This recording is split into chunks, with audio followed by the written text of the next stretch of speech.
Hi there, my name is Artem. I am 23 years old, Ukrainian, studying at university in Japan. And my first video I want to share with you how to study a language.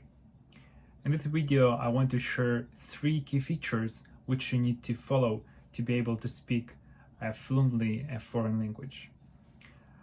I'm 23 but I can speak 5 languages, and those are Ukrainian, which is my mother tongue, Russian, English, Chinese, and Japanese.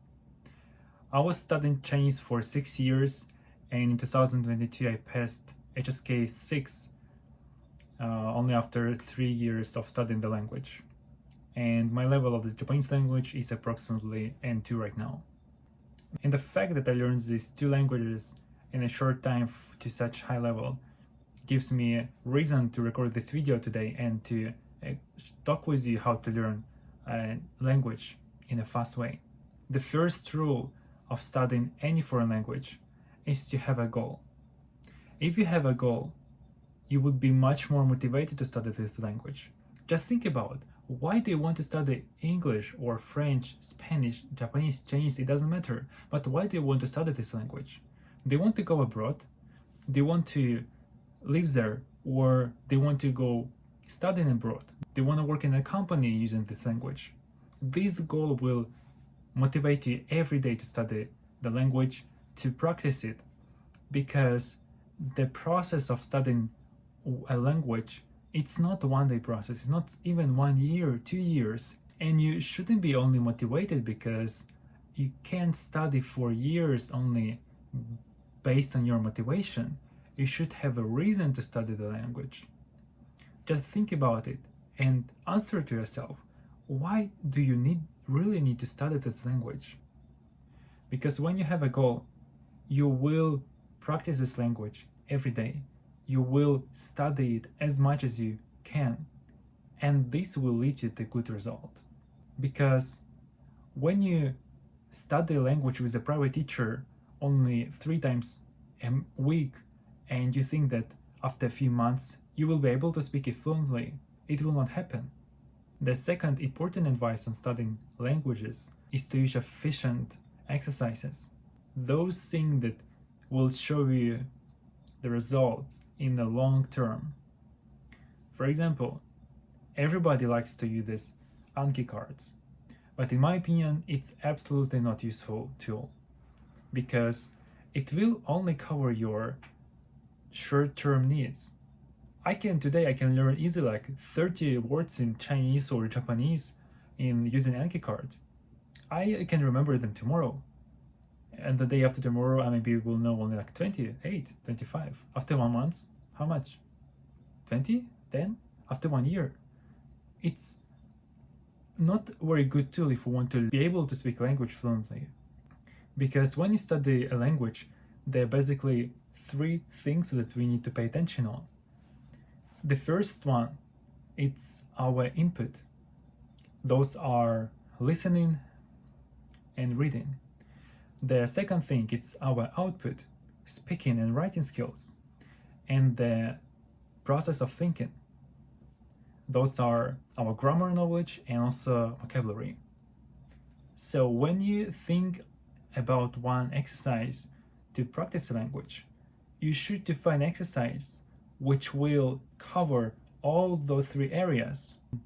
When you will be able to use your listening skills or reading skills, you will learn your grammar with vocabulary, and then you have to practice with a speaker and have a conversation about this, or write an essay and to ask your teacher or a friend to revise it and give some advice about this. Only using efficient tools will help you to achieve your long-term goal of a speaking language. One huge advice about this: if you study language, please be able to speak this language as much as you can. Because I'm a person who believes that we do not simply study language, but we acquire language. Remember how you acquired your first language from your parents?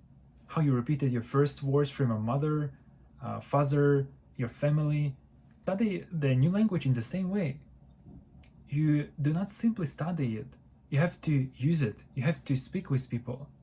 If you just learned a few words today, even it will be just basic words like a sofa, chair, table, something like this, and go and use these words in the conversation with a native speaker or with your friends who also can speak this language. Use the language as much as you can. Even if your grammar sucks, if your vocabulary is really poor, but just speak this language with as many people as you can. Because you know what I find out when I started talking in Chinese and in Japanese, when people just hear even if I do self-introduction in those languages, people start really appreciate my efforts of speaking this language. And when I was just beginner, it motivated me so much, and I wanted to speak with the native speakers that much that I did it every day.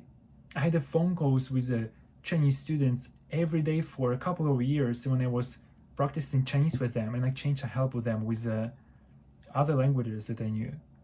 And right now I'm doing the same with the Japanese language. And today the last advice is enjoy the process.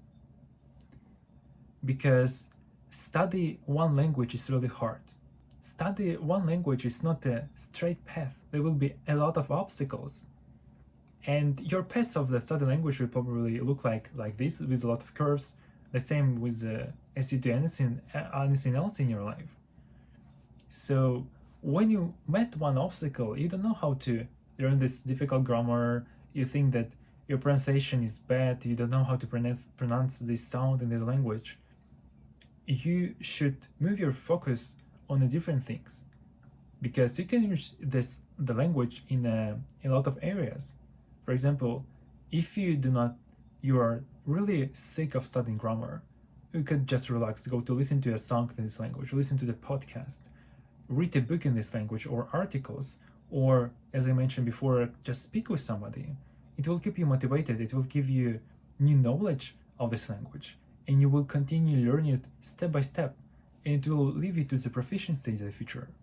Because when you just met one obstacle and you won't be able to learn this piece of grammar or to finish one exercise, you may think about giving up the language. But in the end, you will not be able just to learn it.